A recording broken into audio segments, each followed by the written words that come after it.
From Wish TV and the All Indiana Podcast Network, this is the News 8 Daily 8 Podcast with Wish TV's Kylie Conway. A Wish TV News 8 update. Hi, this is Kylie Conway, and this is your News 8 Daily 8 for Monday, February 28th. It's going to be a beautiful day today, mostly sunny skies and more mild-like conditions as we move throughout the day. We'll have highs in the upper 40s with plenty of sunshine. And we've been following breaking news this morning. A shootout leaves an IMPD officer and another man wounded. It happened in Fountain Square. Both men are listed in serious condition.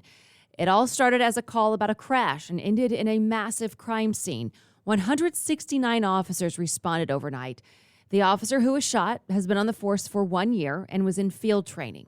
Police say this started when officers were called to a crash around 10 last night, but police never made it to that scene. Instead, they stopped at another disturbance on Woodlawn Avenue that led to both the officer and a suspect being shot.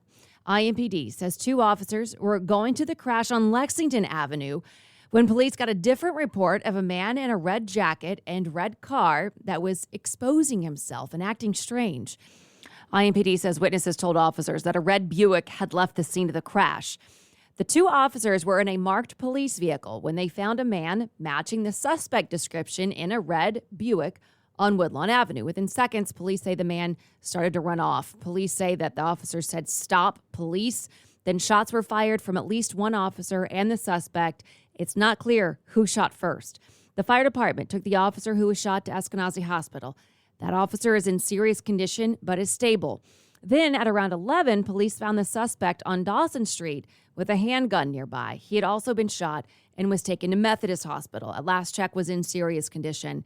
Now police say they are continuing their jobs despite the difficult night. Well, I think we've seen the resolve of our officers. You know, we have one officer who was shot, possibly multiple officers who were shot at, and everybody else is here. They're still there's officers all across the city. They're still taking runs. They're still serving the community of Indianapolis. And despite the adversity that our officers in this community have faced in the last year or more, our officers are still showing up every day, serving the community and putting their lives at risk, just like what happened tonight, to make this community safe.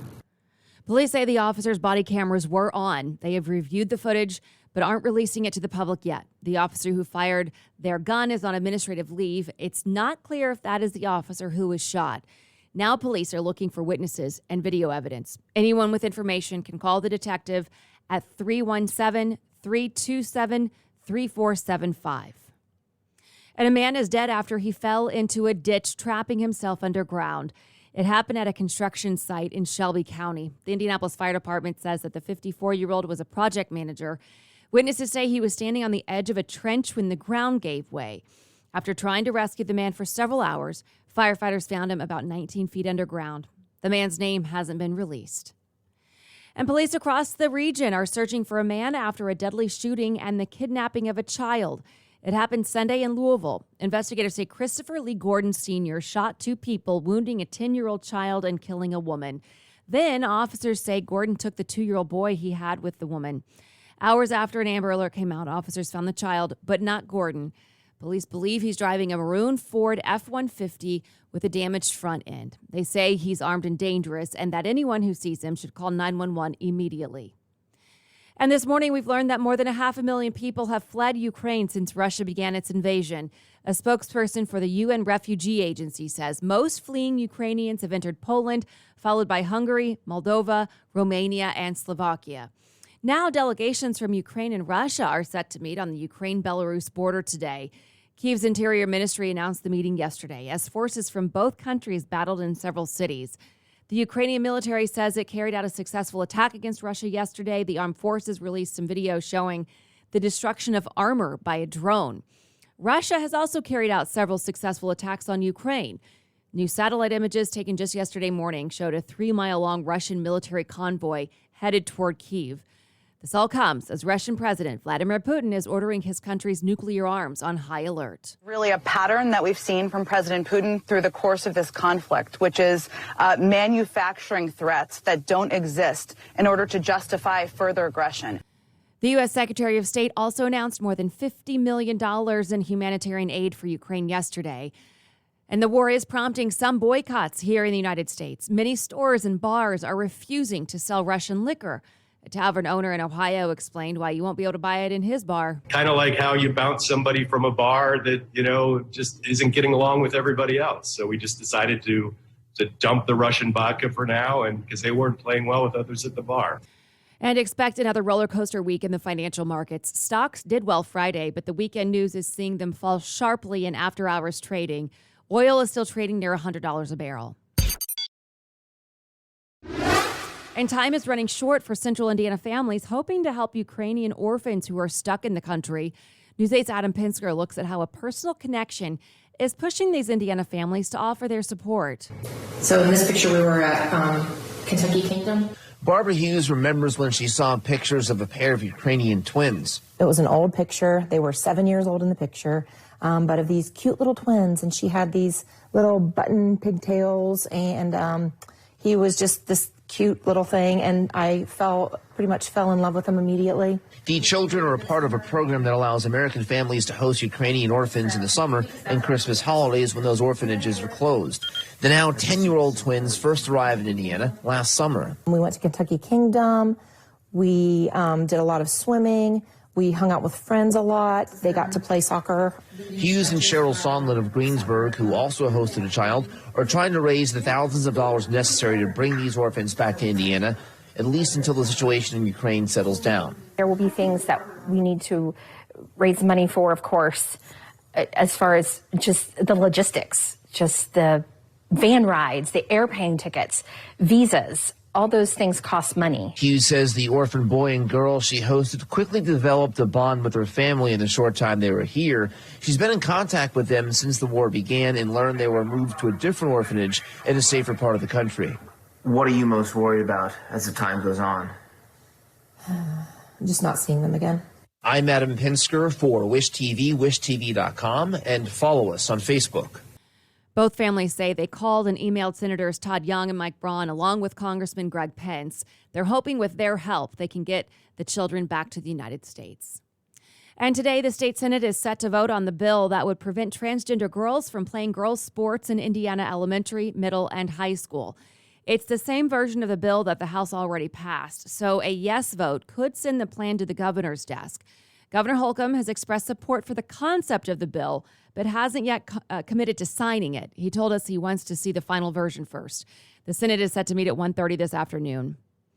Also today, there will be extra time spent patching potholes. The Indianapolis Department of Public Works is working overtime every day this week to repair the roads.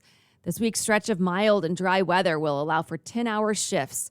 Crews will work with hot mix asphalt, a more permanent fix.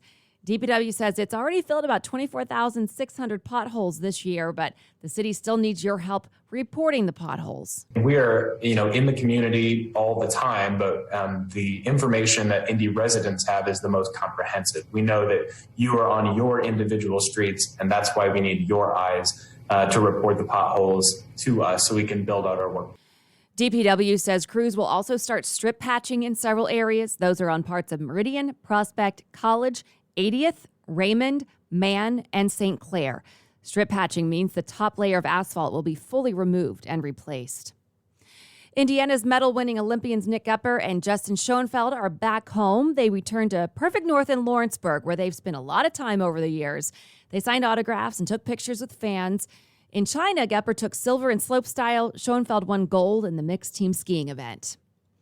And a new face tops the IndyCar standings this morning. A first-time winner beat the rest of a 26-car field Sunday in St. Pete. Last year's IndyCar Rookie of the Year, Scott McLaughlin, started the race on the pole and held off all challengers for his first-ever IndyCar victory. His post-race interview was memorable. Thank you to Roger Penske, everyone that put my butt's getting burnt. Hang on. Oh, that hurt. On the exhaust. Dex Imogen jumping on board, trusting me, and then Roger Penske and Tim Cedric giving me the opportunity to come here. I miss my mum and dad dearly and my family, but wish you guys were here. What a day. I'm out of breath, man. Hey, give me a sec. Next race is March 20th at Texas Motor Speedway. And the Pacers clinch a big win in the team's second game back since the All-Star break. The Pacers bested the Celtics in three-point fashion. The Celtics had won 11 of their last 13 games. The Pacers sunk 17 three-pointers, and had a 39-point second quarter to win 128-107. O'Shea Brissett led the way with 27 points, while Tyrese Halliburton and Buddy Hield combined for 43. Halliburton gave a shout-out to Hield after the game for the impact he's had on the team. Buddy gets knocked sometimes playing too random, like he's flying around in the wrong spot sometimes, but that randomness really helped us tonight. It got to the point where Rick was like, I don't even want to draw anything up. Just go play, you know what I'm saying? And him flying around, and it kind of just, everybody kind of flowed through that. And I think he set the tone with us just moving, and that caused problems for them. I felt like I was too passive last game, so I just wanted to come out and set the tone early, and shots were falling, so I was feeling good. The team returns to action tonight with a matchup in Orlando against the Magic. And the new general manager of the Indiana Fever says she only wanted to work here. The team reintroduced Lynn Dunn Friday after an 8-year absence. She led the team to its only championship in 2012, then retired 2 years later. Dunn is taking over as interim GM, replacing her former star player, Tamika Catchings. I wouldn't go back to another franchise. This would be the only place that I would consider coming out of retirement. I've retired several times. It's a lot, kind of like Cher. This is my final tour. The final tour. I would not have considered working in any capacity, knock on wood. That would just wasn't on my radar that I would work for any other WNBA team. Dunn has some huge decisions to make soon. The Fever have the 2nd, 7th, and 10th picks in the upcoming WNBA draft. This has been your News 8 Daily 8 for Wish TV. I'm Kylie Conway, online at wishtv.com, and follow us on Facebook when you search Wish TV. This is the News 8 Daily 8 podcast with Wish TV's Kylie Conway. A Wish TV News 8 update on demand for even more on demand and on the go. Connect with Wish TV on Facebook at wishtv.com and on the free Wish TV mobile app. Thank you for listening, and be sure to like, subscribe, and follow this podcast for updates every weekday morning on the All Indiana Podcast Network and wherever you get your podcast.